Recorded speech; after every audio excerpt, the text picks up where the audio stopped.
matinale Tocsin, 7h30, 9h30, à la volée.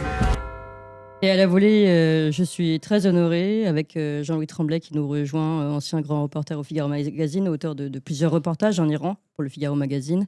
Très honorée de recevoir monsieur ambassadeur d'Iran en France. Bonjour monsieur l'ambassadeur. Bonjour madame. Et merci beaucoup d'être avec nous aujourd'hui. Merci à vous. Nous allons beaucoup, évidemment, en plein cœur de cette actualité, beaucoup de questions à vous poser, mais la première pour laquelle pour le moment nous n'avons pas forcément de réponse du côté iranien. Donald Trump a cette nuit annoncé l'arrivée, la signature d'un cessez-le-feu entre Israël et l'Iran.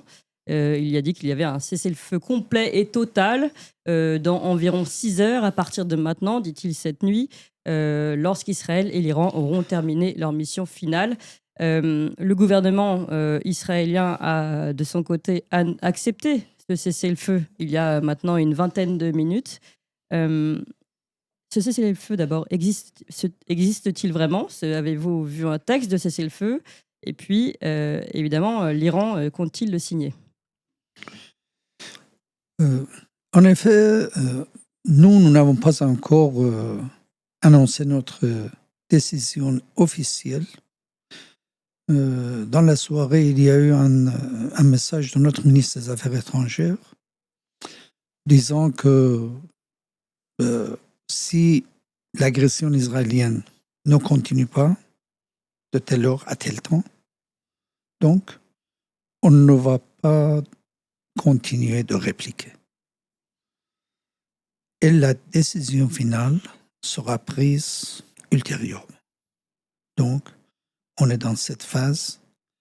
L'agression israélienne a eu lieu contre toute loi et réglementation internationale sur notre cher territoire iranien et contre notre peuple, grand peuple iranien.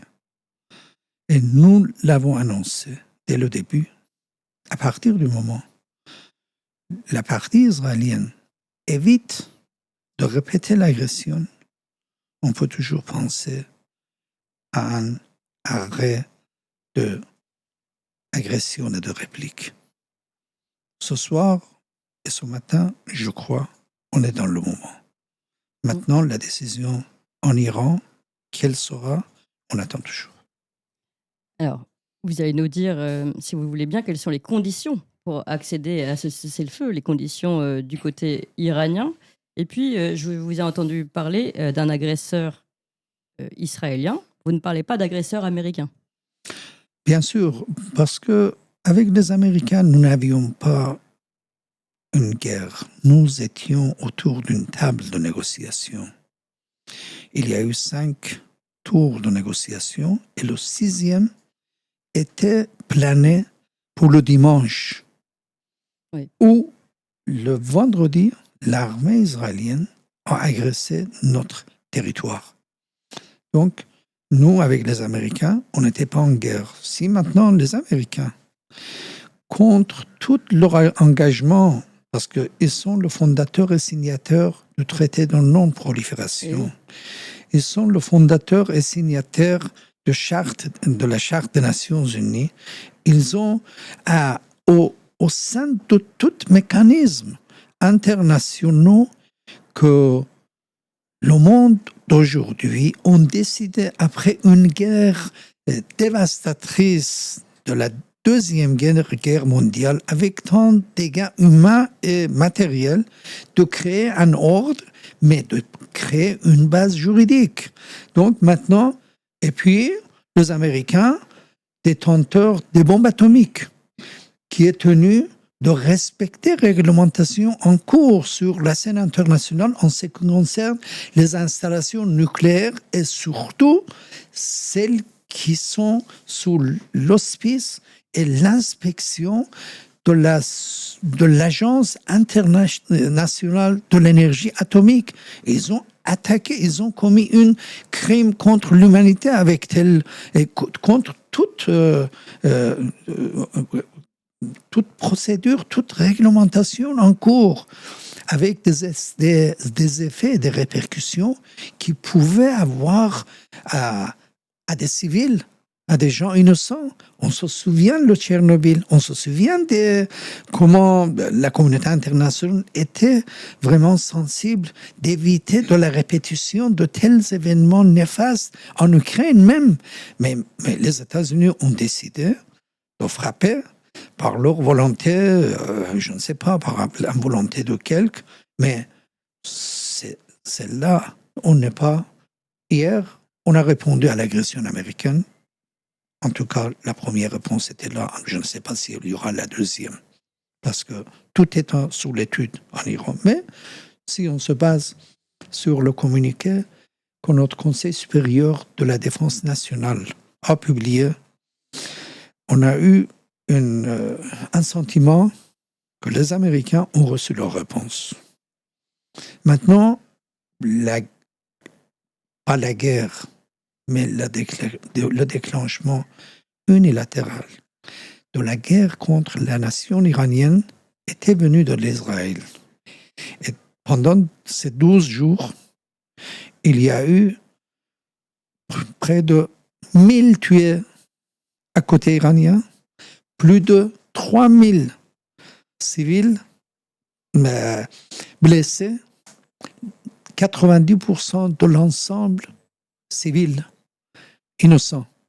Donc, c'était une guerre unilatérale, une guerre imposée par Israël. Maintenant, s'ils acceptent ou s'ils veulent avoir un cessez-le-feu, donc la partie iranienne prendra la décision au courant de ce jour, je crois. On reviendra sur les conditions du côté iranien pour ce cessez-le-feu. Jean-Louis Tremblay. Oui, je suis assez frappé par la couverture médiatique de l'événement. On a l'impression, écouter certains médias, les médias dits mainstream, que dans cette affaire, Israël est l'agressé. Or, c'est exactement le contraire. Israël est l'agresseur, l'Iran est agressé. Alors, le point qui est très intéressant, que vous avez bien mentionné, monsieur l'ambassadeur, c'est la violation du droit international. Et c'est ce qui me semble très dangereux. C'est ouvrir la boîte de Pandore. On ne sait pas ce qui va sortir de tout ça. Et Donald Trump joue un peu au docteur Folamour. Alors, est-ce que tout ça s'est fait en concertation entre Washington et Tel Aviv? Je ne sais pas. J'ai du mal à croire que Israël a attaqué l'Iran sans avoir un feu vert de la Maison-Blanche. J'ai personnellement beaucoup de mal à y croire. Ce qui est inquiétant dans cette affaire, je dirais, c'est le comportement et la manière de communiquer de Donald Trump, qui s'exprime sur les réseaux sociaux, essentiellement, qui peut dire le matin le contraire de ce qu'il a dit la veille. Or, pour arriver à une stabilité régionale et internationale, il faut respecter des engagements, il faut avoir une attitude rationnelle. Là, on est dans l'irrationnel pur et dur. C'est comme si j'ai l'impression de voir un reality show. Sauf que, malheureusement, c'est tragique. Ça pourrait être comique, mais c'est tragique, puisqu'il y a des morts civiles à la clé, et il y a tout un ordre mondial qui risque d'être bouleversé. On ne sait pas ce qui va arriver demain. C'est très inquiétant. Est-ce que vous confirmez, monsieur l'ambassadeur, qu'il est difficile de suivre la stratégie, on va dire, et la communication de Donald Trump, le président américain, pour l'Iran aujourd'hui? Aujourd'hui, plus que n'importe quel moment, l'un peut avoir vraiment et raisonnablement la méfiance vis-à-vis de tels changements d'avis et de tels jeux avec les valeurs, les principes, les réglementations, mais aussi la dignité des autres pays. Prétendre qu'un pays indépendant soit annexé à mon pays, prétendre à résoudre des problèmes dans un 24 heures, ce qui ne se fait pas, et puis parler de négociations pour 2 jours après, et puis donner le feu vert à ce qu'Israël attaque dans quelques heures à l'Iran, et puis après l'attaque, ils disent que voilà, c'était bon, on avait concerté, tout ça. Ça, c'est un phénomène que la communauté internationale, comme l'a montré dans beaucoup de pays, chez beaucoup de communautés, doit être restée unanime pour éviter, parce que ce n'est pas un jungle, le monde, et demain, chaque entité, chaque personne se permettra de briser de l'ordre conventionnel qu'on avait établi avec beaucoup de force, d'énergie et d'investissement, ne soit pas, encore une fois, préparer le terrain à l'émergence d'un autre dictateur qui peut ravager, comme on a eu le cas dans la Deuxième Guerre mondiale, tous les principes à l'époque. Donc, voilà, c'est un danger pour l'Iran. Nous avons un droit de défense. En ce qui nous concerne, à partir du moment où on était agressé contre toute la Charte des Nations Unies et tout l'ensemble de mécanismes de la juridiction internationale qui recadre la vie des uns et des autres pays, nous, on est agressés, on a le droit à nous défendre. On va l'utiliser, on a utilisé, on va l'utiliser. La nation iranienne n'est pas une nation agresseur. Nous sommes une nation de millénaires et l'histoire montre que nous étions toujours pour le dialogue, pour l'amitié et l'entente. Nous n'avions jamais agressé, en tout cas au moins dans 300 dernières années, quand il y a eu un État-nation, si vous voulez, nous n'avons jamais agressé ni un voisin, ni un pays quelconque. Et notre souhait, le souhait des Iraniens était toujours le bonheur des autres, y compris et surtout nos voisins, nos alentours. Donc, à partir de ce moment, on n'est pas le plus grand souci. Le plus grand souci est la paix, la coexistence et d'éviter de recours à la force. C'est très, très important. Il faut qu'on tire une leçon pour toute l'humanité et pour l'avenir aussi, pour garantir à nos enfants qu'ils peuvent vraiment se réjouir et s'épanouir dans un environnement plus paisible et plus amical, plus tolérant, si vous voulez. Mais ce sont des exemples, mauvais exemples qui ne montrent pas vraiment. Aujourd'hui, le Canada, l'Europe, et puis demain la Chine, l'Asie, l'Afrique, l'Amérique du Sud, il y aura un pêle-mêle vraiment. Il faut qu'il y ait un frein devant toute cette dérapage de la cassation des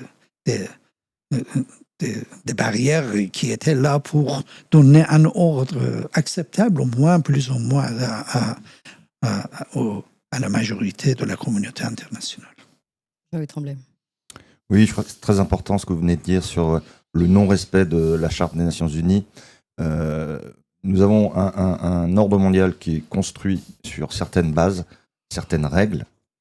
Si ces règles et si ces bases ne sont plus respectées du jour au lendemain sur la décision d'un seul ou d'un seul petit groupe, bien, c'est la fin de tout, c'est le chaos, si vous voulez. On le sait, c'est même d'ordre philosophique. Dans une société humaine, il y a des lois, et ces lois ont été créées pour éviter qu'on sorte de la jungle et du chaos. Sinon, c'est la loi du plus fort. C'est comme dans le règne animal. Donc, on ne peut pas tolérer ça. Et c'est ce que je trouve très inquiétant quand j'entends dire voilà, nous étions obligés d'intervenir en Iran, donc d'adresser l'Iran, parce que le programme nucléaire est une menace d'ordre existentiel.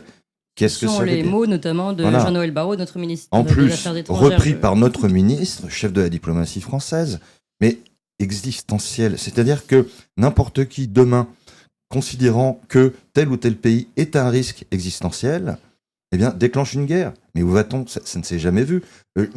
Certains Français pourraient considérer un jour, pourquoi pas, que l'Angleterre est un risque existentiel parce qu'elle s'est mal comportée avec Napoléon il y a 2 siècles.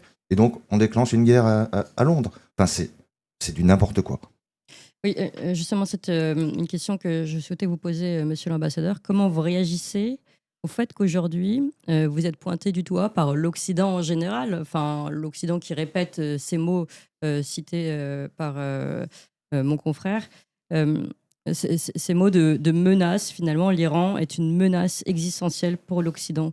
Comment vous répondez à cela, et notamment à chaque fois, ce qui est mis en avant, c'est votre programme nucléaire. Et je voudrais bien qu'on revienne en précision sur le programme nucléaire iranien. En effet, si on regarde l'histoire de loin ou de près, récente ou un peu plus lointaine,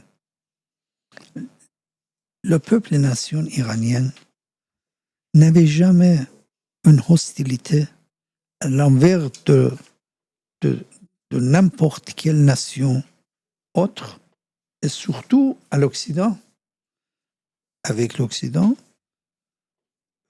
on avait toujours, avec les peuples, on avait toujours un sentiment d'approximité, même d'amitié, parce que nous n'avons pas la culture de semer la haine, de l'animosité, d'hostilité, pour récolter les intérêts douteux, les intérêts illégaux. Non, la nation iranienne était toujours pour la paix et l'amitié.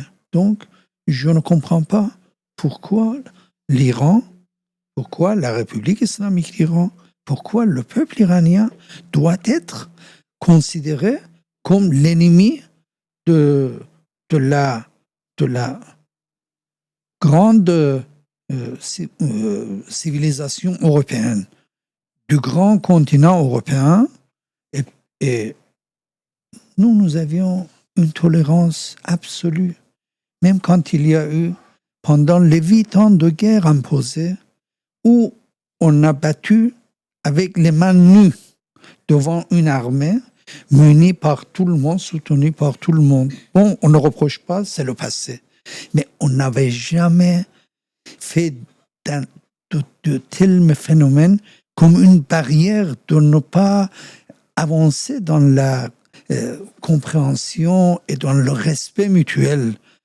Et on avait vraiment dépassé on avait fermé les yeux sur beaucoup de points négatifs qui avaient le potentiel d'être évoqués pour que l'amitié se renforce, pour que nous puissions, dans le cadre d'un échange humain avec les autres cultures, avec les autres civilisations, d'être capables de nous enrichir, si vous voulez, et de leur donner, s'ils veulent bien, les valeurs que nous avons, la culture que nous avons et les civilisations que nous avons.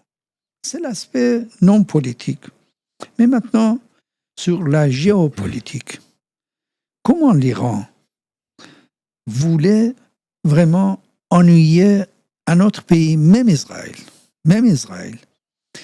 L'Iran n'avait pas et n'aura la vocation de rectifier le comportement de qui que ce soit dans le monde. Le nucléaire maintenant. Oui. Le nucléaire iranien. Quelle menace et quelle capacité imminente et apparente a abouti à une telle agression illégale, illégitime. L'Iran a mis toutes ses installations sous l'auspice et l'inspection de l'Agence de l'énergie atomique, l'Agence internationale de l'énergie atomique. Pour vous donner un seul exemple, à 2024, l'ensemble des installations iraniennes pacifiques était 3% de l'ensemble des installations nucléaires mondiales. Mais 21% des inspections s'étaient faites sur les installations et les sites iraniens. Et ils n'avaient trouvé même une déviation quelconque. Maintenant, quand on revient sur ces dernières années, vous savez, depuis il y a 30 ans, il y a toujours une prétention, une allégation que dans 3 mois ou 3 semaines, l'Iran acquérira sa bombe atomique. Ça, tout le monde sait. Aux Nations Unies, on a montré 90% de travail a été fait pour ce petit. Il y aura que 3 mois ou 3 semaines, plutôt. Mais qu'est-ce qui est arrivé? Est-ce qu'il y a eu la bombe atomique qui voulait nous protéger devant ces agressions? Est-ce qu'il y a eu, à 2005, 2015, plus tard 2013, on a commencé à discuter avec l'agence de laquelle l'Iran étant un membre de l'agence et mettant sous l'auspicion de l'agence les réacteurs nucléaires que nous avions achetés aux Américains aux années 50. On était toujours dans le cadre de l'agence, mais quand ils ont demandé à 2013 d'avoir plus de vérifications, on a discuté, on a négocié avec les Européens et on est arrivé à un accord en 2015. L'accord qui donnait un mécanisme de la continuation de l'enrichissement d'uranium à des fins pacifiques par l'Iran, donnait une garantie que cette activité ne va pas dévier sur le militaire et en contrepartie, les sanctions qui pesaient sur le peuple iranien qui causait à l'époque des dégâts humains surtout et matériels aussi à l'Iran, au peuple iranien, soient levés. Donc, l'agence a vérifié tout. L'agence a visité tout. L'agence a blanchi tout. Toutes les prétentions du passé ont été enlevées, ont été clarifiées, et ils ont dit non. Du passé, on est à zéro. Maintenant, de l'avenir. On était dans le cadre de cet accord. L'accord marchait très très bien. Au moins, tout le monde était content. Les Américains, les Européens, les Iraniens, parce que nous n'avions pas l'intention d'aller vers la bombe atomique. Donc, pourquoi nous aurions pu avoir la peur d'une vérification ou d'un comportement dans le cadre des juridiques acceptés par la communauté internationale? Donc, on a eu dans cette situation 3 ans. 3 ans, c'était bien. Nous avons satisfait nos engagements dès le début. Il y a eu un allègement sur le pourcentage des uraniums enrichis. Il y a eu quelques rectifications dans les installations, l'eau lourde, tout.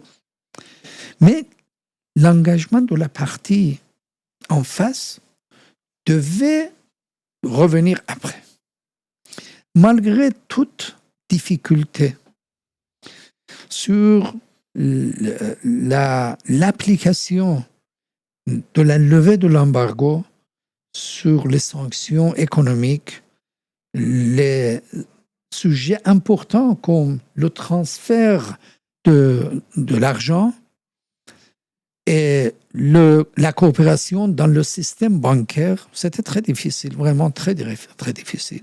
Mais le gouvernement a tenu cet engagement, cet accord, et a satisfait toutes nos obligations. À 2018, après l'arrivée de M. Trump, il a décidé de retirer des États-Unis de cet accord qui marchait très très bien. Tout le monde était content.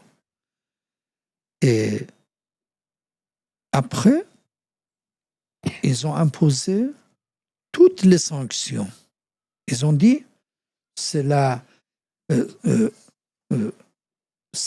pression maximale dans le but de faire révolter le peuple iranien contre leurs dirigeants. C'était l'objectif, le but. L'Iran a attendu 1 an. Notre président à l'époque, Dr Rouhani, et son gouvernement, ils ont dit non. Il faut donner une occasion, encore le temps. Ici en Europe, les dirigeants européens ont essayé, parmi lesquels le président Macron a pris des initiatives. On déployait beaucoup d'efforts. Mais malheureusement, ça n'a pas marché. Qu'est-ce qui était la réponse des Iraniens? Les Iraniens ont dit, nous avions des engagements tout de suite que nous avons satisfaits. Mais dans le cadre de explicitement mentionné dans l'accord, il y a des engagements volontaires que l'Iran, malgré ces non-engagements juridiques, avait accepté.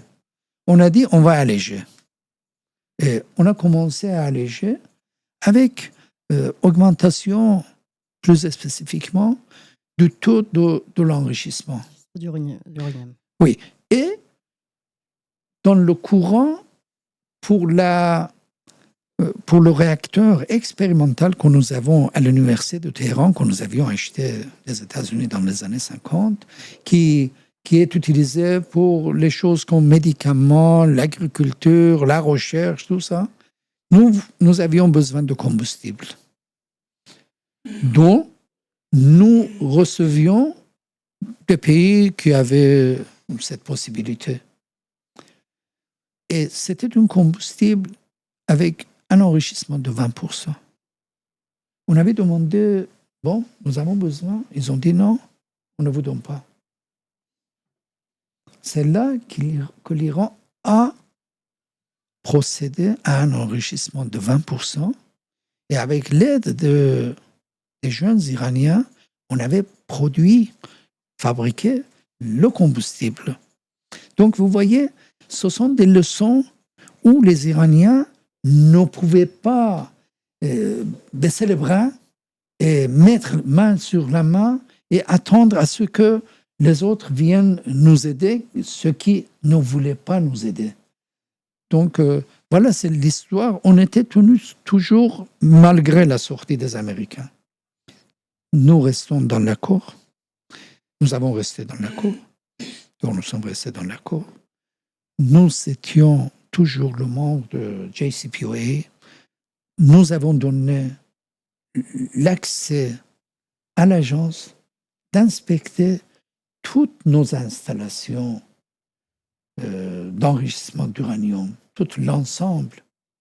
Et jusqu'aujourd'hui, entre 2015 et 2018, il y a eu 15 rapports de l'agence qui confirmaient la légalité et la droiture du comportement iranien et l'activité pacifique non déviée des installations nucléaires, des activités nucléaires iraniennes. Donc, tout a été confirmé.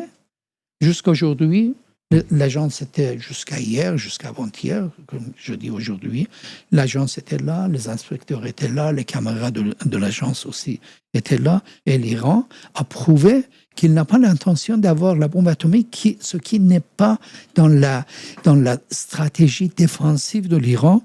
Nous sommes contre toute arme de la destruction massive, comme nous avons montré pendant la guerre de 8 ans avec l'Irak.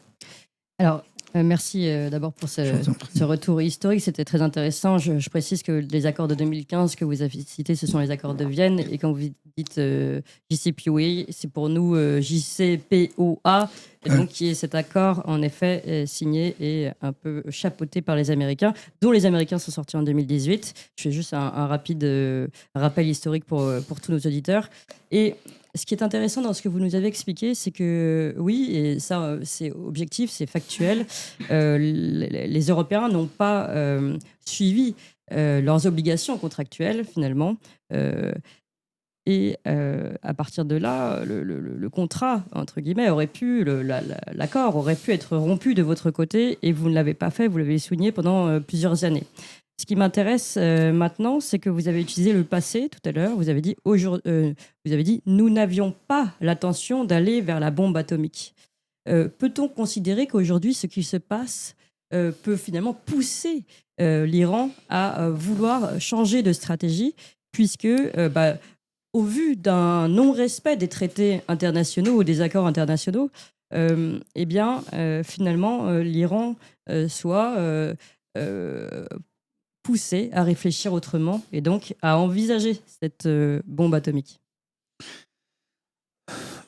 Pour nous, les Iraniens, notre bombe atomique est notre peuple et notre nation, d'abord. C'est un peuple vraiment soudé, assez mature, assez raisonnable, qui connaît l'ennemi, qui sait les défis et qui agit très sagement devant toute tentative de déstabilisation, de renversement, de quoi que ce soit. Parce que l'Iran est un pays, un mosaïque des ethnies. Mais Dieu nous a donné l'occasion, malgré tous les dégâts de notre guerre de 8 ans, d'amener tout le monde autour d'une même table d'entente et de coopération.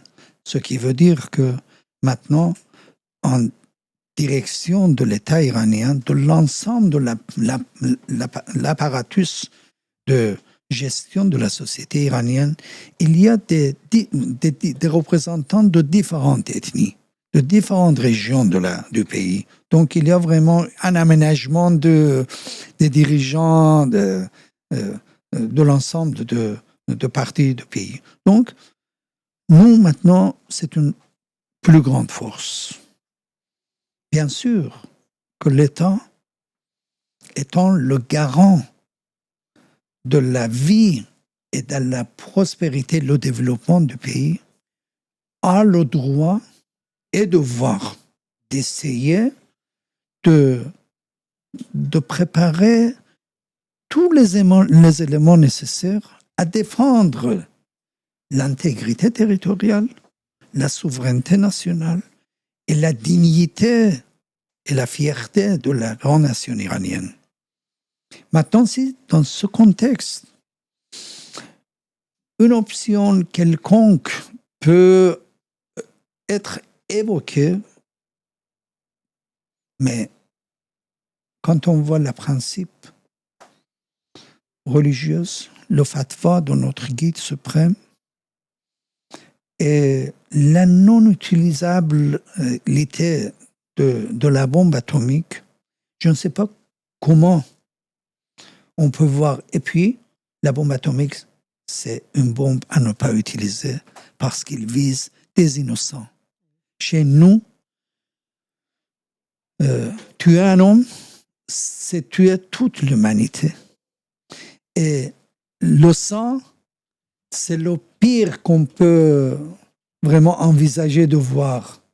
Parce que nous n'étions et nous ne sommes pas un pays, un peuple qui aime le coulement du sang des innocents, surtout des innocents, des enfants et des vieux vieilles. Le plus jeune victime de l'agression israélienne avait 2 mois. Une fille, 2 mois. Il y a 2 jours, à l'ouest de l'Iran, en Azerbaïdjan, ils ont bombardé une habitation où 2 filles de 7 ans ont perdu leur vie. Donc pour nous, même si on a la bombe atomique, est-ce qu'on est permis de l'utiliser? Comment on peut concevoir? Et puis, si il y a comment dirais-je, une concurrence d'avoir accès à la bombe atomique, parce que c'est la leçon que la communauté internationale est à la tête duquel un grand pays montre aux autres que vous êtes vulnérable où que vous soyez. Que ce soit en Afghanistan, que ce soit en Irak, en Libye, en Somalie, à Soudan, où vous trouvez, vous êtes vulnérable. On décide, on vous frappe. Ce n'est pas l'Iran. Il faut regarder la scène internationale.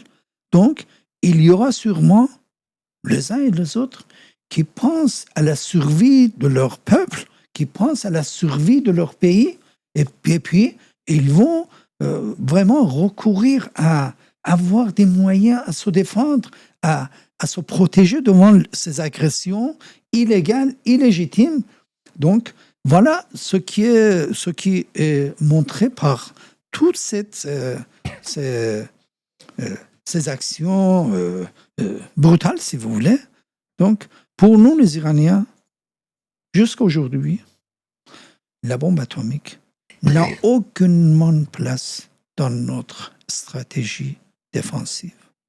Mais, sûrement, on avait eu, fort heureusement, des capacités de nous défendre par les armes conventionnelles, et j'en suis certain que le pays et le peuple, la nation elle-même va travailler à nous fortifier dans ce type de moyens défensifs pour garantir la survie et la vie de nos enfants et de nos petits-enfants à l'avenir.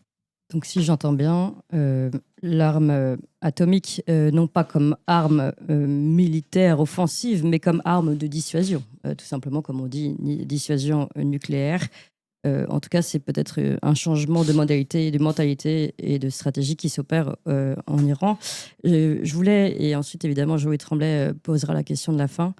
Vous posez la question d'un cessez-le-feu. On a compris avec l'Occident votre velléité de revenir à des relations normales, commerciales, etc., ouvertes, de dialogue. Je voulais préciser le point concernant Israël. Un cessez-le-feu et un accord est-il possible pour l'Iran avec Israël, dans l'absolu? Tout dépend du comportement du gouvernement israélien, qui avait déjà procédé à de multiples guerres dans notre région, premièrement. Et puis, dans les 2 dernières années, à une tuerie dans le territoire palestinien à la bande de Gaza. Nous n'étions pas en guerre avec Israël. Nous n'étions une menace, encore plus une menace éminente contre Israël. L'Israël nous a attaqués. Nous avons répondu. Nous avons subi des dégâts, beaucoup de dégâts, humains, mais matériels aussi. Mais nous avons annoncé dès le début, si l'agression israélienne s'arrête, à ce moment-là, on peut penser à continuer notre négociation interrompue à cause de cette agression. Maintenant, on va voir, il faut voir sur le terrain ce qui va se passer. Mais entre la guerre et la paix, l'Iran était et reste toujours à la paix. Parce que nous croyons que la paix, la stabilité pour notre région, l'ensemble de notre région, et surtout dans la région du Golfe Persique, où nous avons des pays amis, des peuples avec beaucoup des communalités entre nous, nous avons besoin de calme et de la paix et de stabilité pour pouvoir donner une occasion de développement à nos peuples. Donc, nous ne sommes pas pour la guerre, on n'est pas des guerriers, on est plutôt stabilisateur dans la région. On va voir sur le terrain qu'est-ce qui va se passer, mais tout dépend de ceux qui ont attaqué l'Iran, ont agressé la nation iranienne. Jean-Louis Tremblay. Justement, qui dit guerre dit but de guerre. Donc il y a une guerre, il y a toujours un but de guerre. On a entendu beaucoup de choses depuis le début, donc des informations variées et contradictoires. Certains ont dit, bon, c'est le programme nucléaire iranien, on ne veut pas que l'Iran ait la bombe. Vous avez répondu à cette question. Ça me rappelle directement l'agression de l'Irak en 2003 avec les fameuses armes de destruction massive dont il s'est avéré qu'elles n'avaient jamais existé. Et je rappelle les conséquences de cette intervention militaire américaine. C'est le chaos pour 20 ans en Irak, l'apparition de Daesh, la propagation en Syrie, etc., etc. Donc, toujours avoir ça à l'esprit, à mon sens. Donc, pour revenir à ma question, est-ce que le but de guerre, c'était aussi de torpiller les négociations irano-américaines qui étaient en cours, vous l'avez dit, 5 rendez-vous et un 6e qui était prévu? 3 jours après. Ou est-ce que finalement, tout simplement, tout ça n'est que un rideau de fumée pour le véritable objectif qui serait politico-militaire, c'est-à-dire le renversement d'un régime précis, citons-le, le régime islamique, dit des mollahs là. Est-ce que c'était ça le but de cette intervention, finalement? À mon avis, pour vraiment, si les autorités israéliennes n'en mentent pas, ce qui n'est pas leur culture et leur manière, il faut leur demander, savoir pourquoi ils ont fait tout ça. Ce n'est pas la première fois que l'Israël a procédé à faire une introduction des États-Unis dans un conflit avec l'Iran. Dans le premier mandat de M. Trump, je ne vais pas très loin, je reviens parce que c'est l'actualité maintenant, le deuxième mandat. Dans le premier mandat, quand on était dans le cadre d'un accord multilatéral avec partenaires et signataires, Israël a beaucoup essayé de profiter de l'occasion de la présidence de M. Trump pour créer un conflit. D'abord par une incitation à la sortie de JCPOA, directement ou indirectement auprès de l'administration américaine.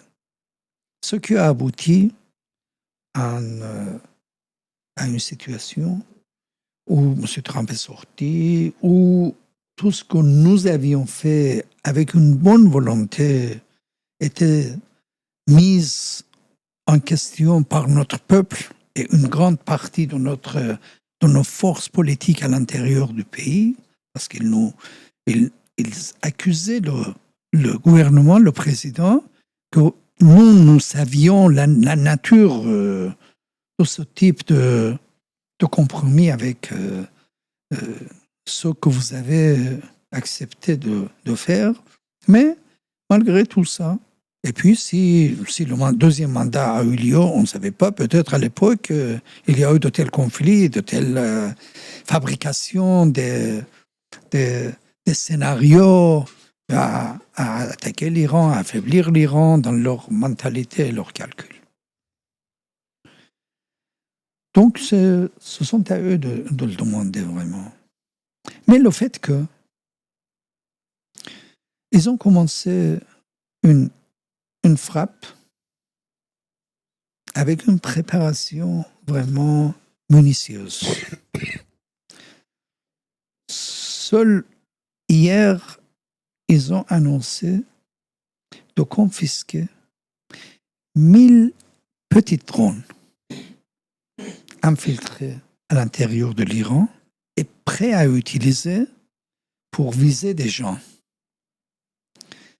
Il y a eu des recrutements des gens de quelle nationalité iranienne et autres, malgré la nature des Iraniens qui ne sont pas d'une nature de trahison, si vous voulez.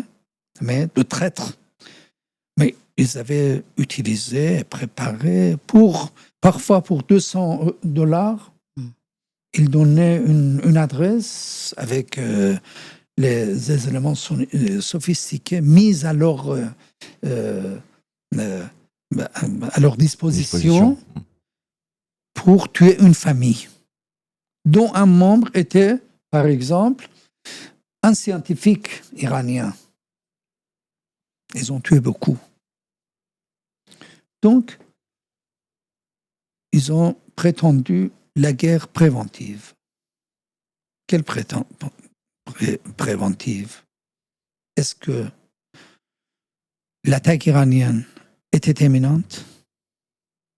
Est-ce que l'attaque iranienne était vraiment d'une nature de faire un grand dégât à Israël? Est-ce qu'ils ont trouvé vraiment, après 12 jours, qui est-ce qui a trouvé que l'Iran avait eu le plan d'attaquer Israël? Et puis, l'arme atomique. Est-ce qu'il y a l'arme atomique vraiment? Est-ce qu'ils ont trouvé l'arme atomique? Est-ce que l'Iran, s'il avait un bombe atomique, ne pouvait pas faire en sorte que de tels dégâts, de telles frappes n'aient pas lieu? Et puis après, ils ont dit, non, l'option d'une élimination du guide suprême de l'Iran, ça veut dire un renversement, n'est pas écartée. On vit dans quel monde? Vous attaquez, et puis ils ont dit, les Israéliens et les Américains, les deux, vous vivez dans un jungle, vous voulez renverser, en pensant que si on élimine un guide suprême, il y aura un bouleversement rapide. Ils ont fait tout. Ils ont fait des conversations avec les hautes commandants de l'armée iranienne en disant qu'alors, faites un clip et éloignez-vous de l'État, et puis sinon vous serez l'objet de l'assassinat, vous et votre famille. Mais personne n'a pas répondu. Parce qu'ils ne connaissent pas la société iranienne. Maintenant, les deux options, peu importe, c'est une action, il faut mettre vraiment, il faut parler et hautement parler, de condamner de ce type de comportement. Vous voyez, on n'est pas le voisin d'Israël.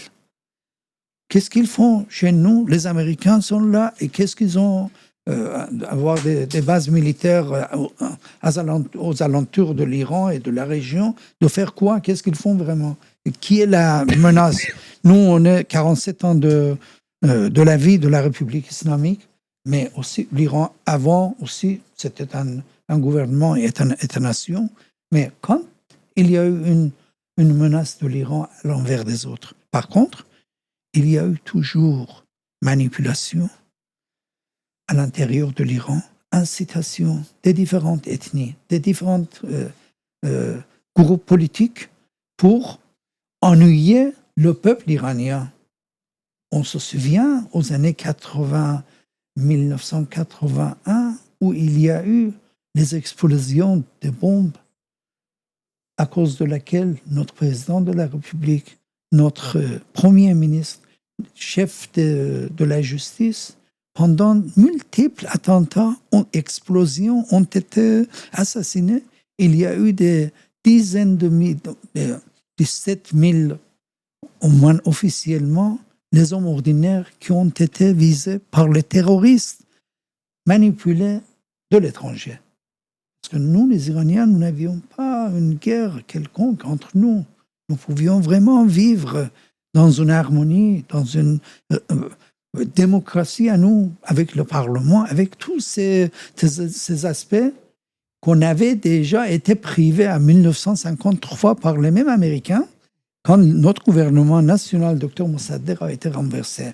Et puis, ils nous ont tardé accès à la démocratie pendant près de 40 ans. Donc, c'est la nature des Iraniens. Je crois que dans cette question-là, peu importe quelles étaient derrière leurs pensées, mais le peuple iranien a montré qu'il ne s'appuie que sur leur résilience, sur persévérance et sur la sacrifice au bénéfice de l'ensemble du territoire iranien et du peuple iranien. Ce que vous nommez peut quand même être étiqueté de révolution colorée tout de même. Alors, on a dépassé le temps imparti, mais je crois que Jean-Louis Tremblay a insisté pour une dernière question. Est-ce que, monsieur l'ambassadeur, vous êtes d'accord pour une dernière question ? Oui, bien sûr. Oui, je crois que ce qui est très important dans ce que vient de dire monsieur l'ambassadeur, c'est l'aspect préméditation de l'opération. C'est-à-dire que c'est une opération qui a été minutieusement planifiée, très en amont. Vous avez cité ce qu'on peut appeler des agents dormants dans le monde du renseignement, qui sont activés à un moment précis pour procéder à des attaques ciblées.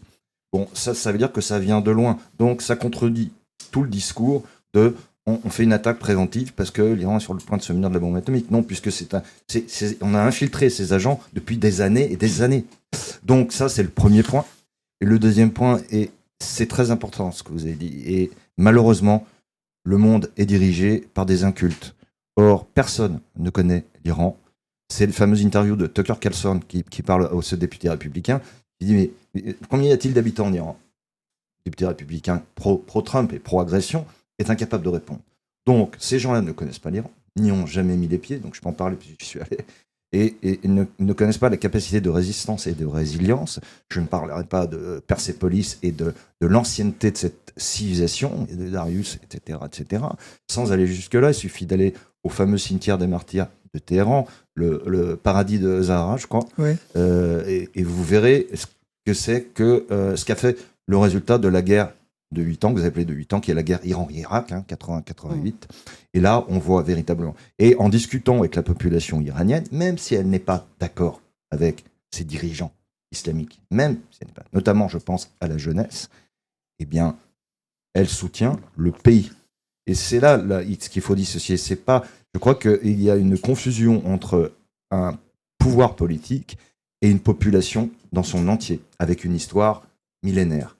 Et si on ne comprend pas ça, on commet des erreurs tragiques. D'après ce que vous dites, Jean-Louis Tremblay, finalement, une volonté de révolution colorée, comme ça a déjà pu être utilisé et instrumentalisé dans d'autres pays par les États-Unis ou Israël, ne fonctionnerait pas en Iran. Est-ce que vous êtes d'accord avec ça, oui, monsieur l'ambassadeur ? Ça n'a pas le sens. Vous voyez, le peuple iranien sont tellement soudés que s'il y a vraiment une différence de vue, c'est à l'intérieur d'une famille. On ne va pas briser les liens familiaux avec le père, l'enfant, sur un malentendu ou une différence de vue. On peut toujours parler. Nous, on est fiers que nos jeunes puissent parler à nous directement, explicitement, sans avoir peur de quoi que ce soit. Et nous sommes tenus de satisfaire ce qu'ils revendiquent. Mais il faut toujours prendre en tête que les jeunesses veulent un avenir, veulent aujourd'hui même.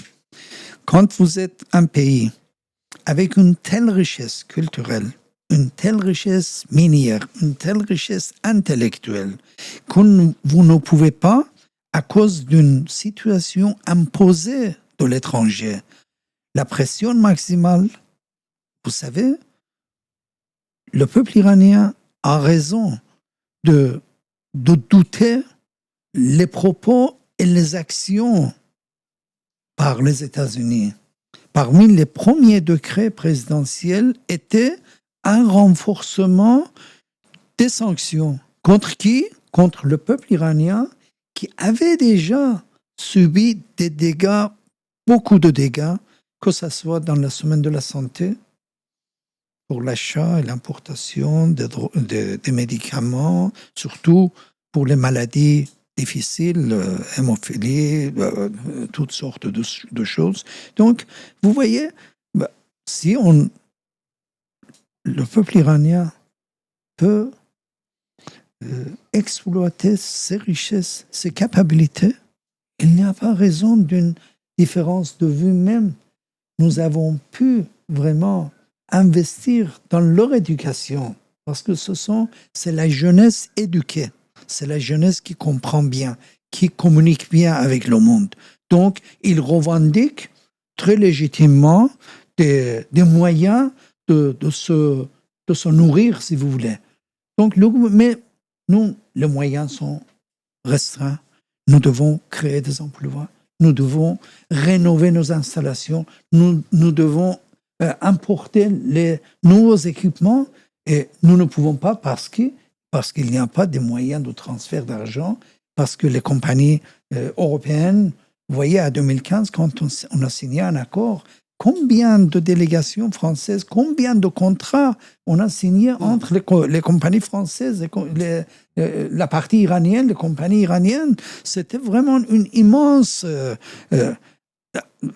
immense apport pour les deux côtés, et puis un moyen de créer de l'emploi, de satisfaire et quand on voit tous ces éléments, on comprend bien ceux qui ne veulent pas vraiment une tranquillité pour le peuple iranien, si vous voulez, une dignité pour le peuple iranien. Ils travaillent et ils se concentrent sur les sanctions, sur l'embargo, souvent illégales, illégitimes et inhumaines. Merci beaucoup, monsieur l'ambassadeur. Je rappelle, ambassadeur d'Iran en France, Mohammad Abid Nejad. Merci encore. Merci Jean-Louis Tremblay, ancien grand reporter au Figaro Magazine et évidemment grand spécialiste des questions internationales. Et notamment, vous l'avez dit, vous avez réalisé 3 reportages en Iran pour le Figaro Magazine à l'époque. Merci.